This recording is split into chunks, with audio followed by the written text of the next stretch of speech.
Off the field. Oh my god, guys, I am so sweaty from my dinner, man. Oh my god. I think I might need. So Oh my god. what'd you have for dinner, Ricky?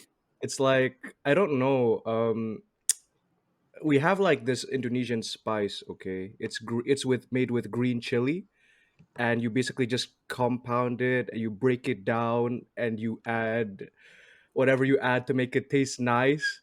And it's just a recipe that I'd eat a lot when I was back at home. So now I just had that and I added it to my pasta and now I'm sweating. Woo! That's one spicy pasta. Oh yes, sir. But You know what else you could have added? what could I have added?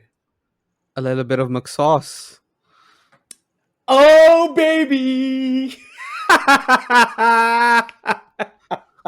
No, no, no, no, no, no, no, no. It's a championship mentality to not be so happy when we win, nor to be feeling too down when we lose. It's something that you learn when you watch Sir Alex's interviews. I remembered when we beat Arsenal 8-2 and he was pissed off. He's like, it should have been more. I'm like, all right. But it should have been more today. I wasn't Okay, happy. 2-0 only. No, I'm pretty listen. sure Pep wasn't too happy with Scratching Sterling that missing bald head. sitters.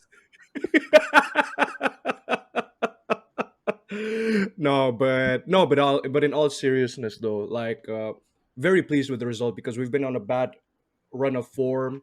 We've been playing poorly the last few games. I'm thinking the Chelsea game, although granted it was away at Stamford Bridge, we weren't necessarily at our best, but you could argue that maybe Chelsea weren't either. Both teams went for it, but to no, yeah, like with no success. And you're thinking the away game at Crystal Palace, inexcusable performance, man. But in my opinion, both teams went for it, but they lacked that cutting edge. You know what I mean? The game at Stamford Bridge. I mean, I'm literally thinking of that one opportunity. Remember when United during the final minutes of the game were through on for a counter attack? You had McTominay on the ball. He had three options. Fred, Rashford, and Dan James, and he played it to Rudiger. And you're thinking, man, come on now. But yeah, but this game, on the other hand, the one against City, very pleased with the performance, man. You could see that we were on them from the very first minute, and that's how I want us to start our games. Literally winning a penalty in what, like the first minute? Oh yes, injected, baby. That's what I want to Okay, see. that's the definition of being on them. Yes, sir. United DNA, baby. I thought I they had a believe I yeah. believe all teams would benefit greatly in their results if they started off with a penalty. Oh yeah, for sure.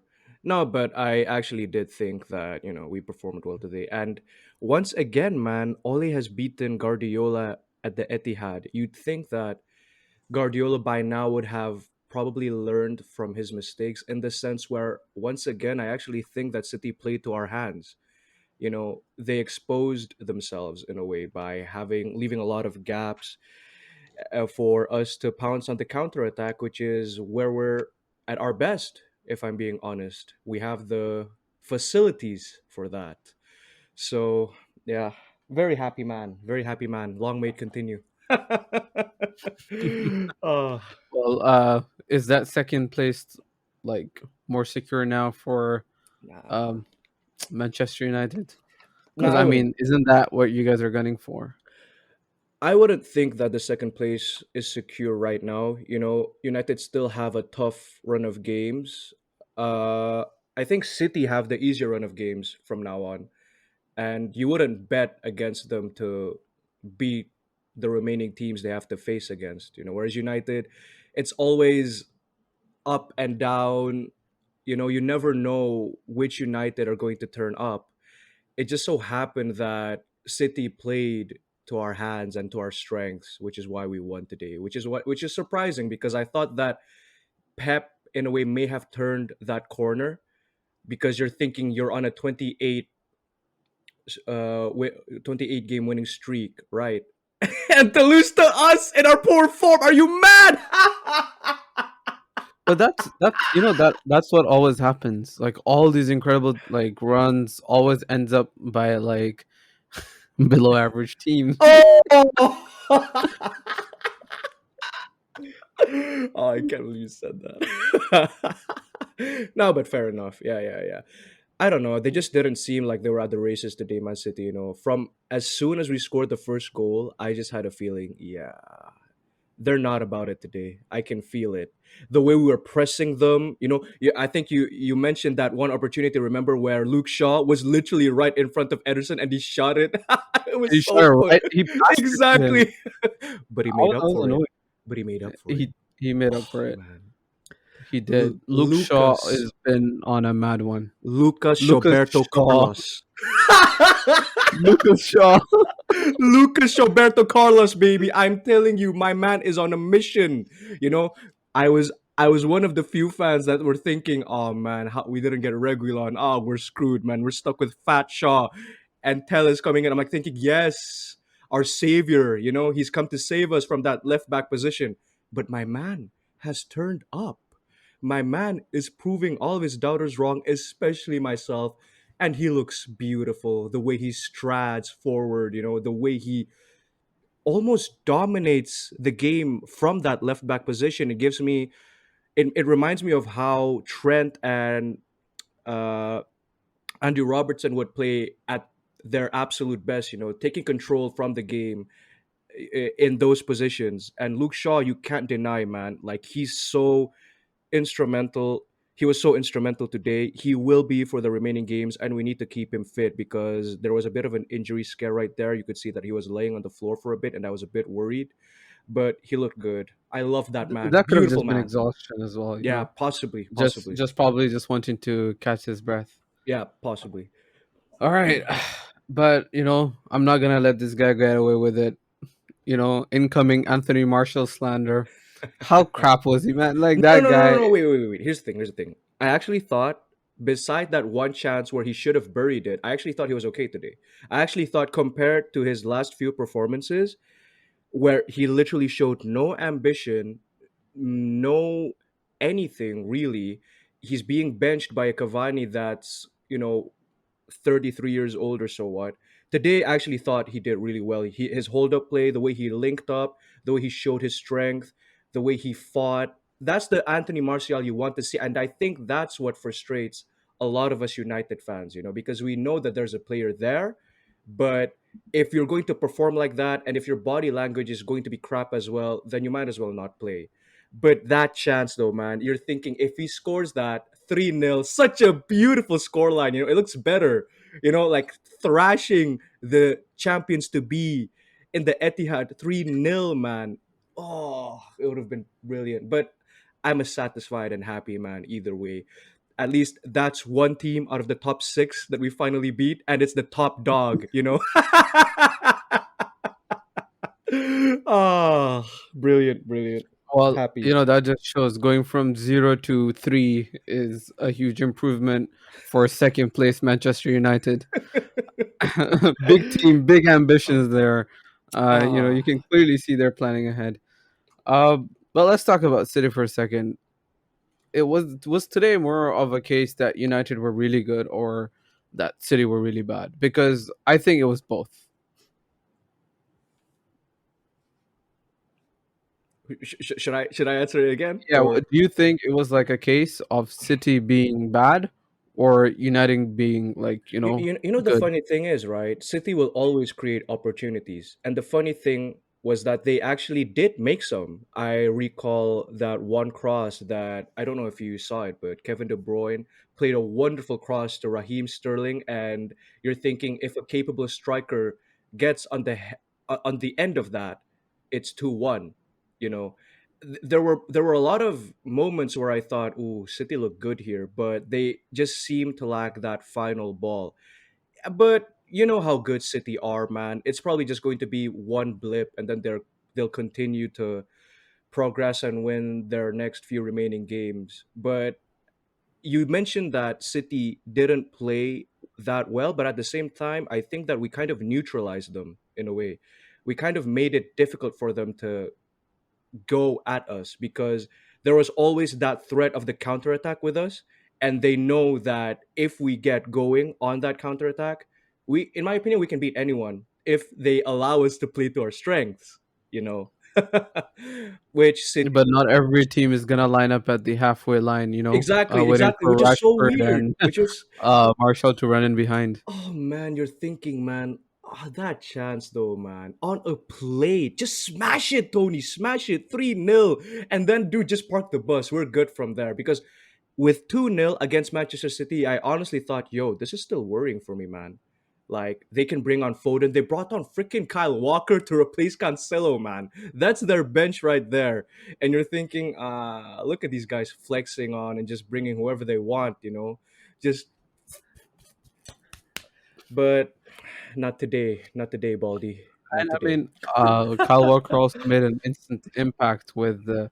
I remember he whipped in a great cross for Yeah, yeah. That was a really good cross, right? Yeah, yeah. just. I don't know. I don't know what to say. You know what's funny? You know what's funny, right?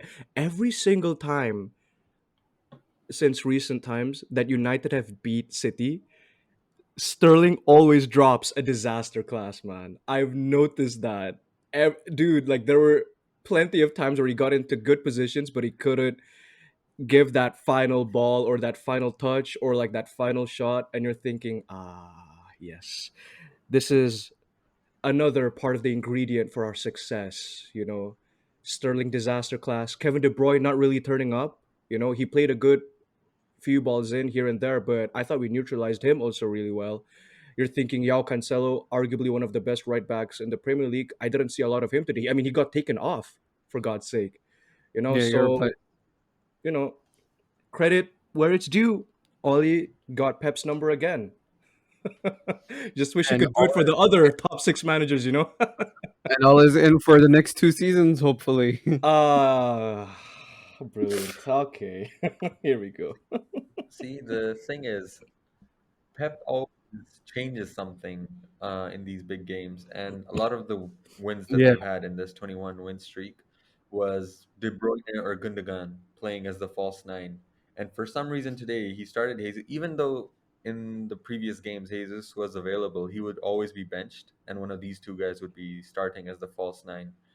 And I think today when he started Jesus and De Bruyne was forced to, and Gundogan both started and both were forced to, play a bit deeper. I think that was like the first sign. I think Pep's shitting the bed once more because over the last 2 years we've seen him lose to Ole multiple times, and in games where you would expect him to win, and he just changes something always when it comes to like these moments, and he bottles it. and this is something that he started to do more at what's it called, City. He did it a couple of times at Bayern, and it cost him like the Champions League semifinals. And I don't know. It's like an itch for him. You shouldn't scratch it, but it's like irresistible for him. He goes for it. He goes for it. Like, he's like, I just gotta Listen, do it. man. Listen, man. When you There's have Dan James running down that wing, it would strike fear to. He's at his bed at night, looking at his wife, and his wife's like, "Honey, what are you thinking about? What's on your mind?" That damn Dan James. Like I'm terrified. Remember that scene in the documentary when he was surrounded with his coaching staff? He's like, yeah. Firmino, Mane, and Salah. They scare they scare me. In that case, just Dan James, Dan James, Dan James. And he's thinking about Dan James, like, yo, I'm just saying, man. They terrified me. They scare me a lot. Oh, no, no, no. But the funny thing is, right? You talk about that, and literally, I immediately think about when they dominated us in the Carabao Cup. We couldn't do anything. They neutralized us in every single way. Like we couldn't string a few passes together. We barely got to their goal. That was the first time I saw Ruben Diaz, and I thought, "Oh my god, man, this is who they have in defense." Look at my captain, bro. We have a fridge, all right. And The French was decent oh, tonight. no, no, He no, no, no, no. Let me get something straight. Maguire and Lindelof, when you think about it, right, in the top 6 games, they've actually played very well. I swear. It's always almost been a clean sheet. Ironically, the games against the top 6, it's not our defensive. It's not necessarily us being, defensively poor. It's been our attack that's been poor. It's us not being capable of finishing our chances. But on the flip side, once again, like you were talking about Guardiola and how he likes to change things up for these games, especially against United. I thought if he just went with what he did for Liverpool or Tottenham Yeah, recently or like whatever, they would have had a better shot. I was surprised to not see Foden start that game. So me too. I yeah. think he's like, I I mean, English youngsters get hyped up a lot, but I think he's the real deal. No, And no, for sure, yeah. when he came off the bench, like You could see already, yeah. he was involved in a chance Yeah, directly, yeah, and yeah. could have easily been a goal. Yeah. But well, that's it for City. But talking about changing things up, there is a club in England known as the current title holders that would love to change things up after 6 losses at home for them. How are you rival fans enjoying this moment?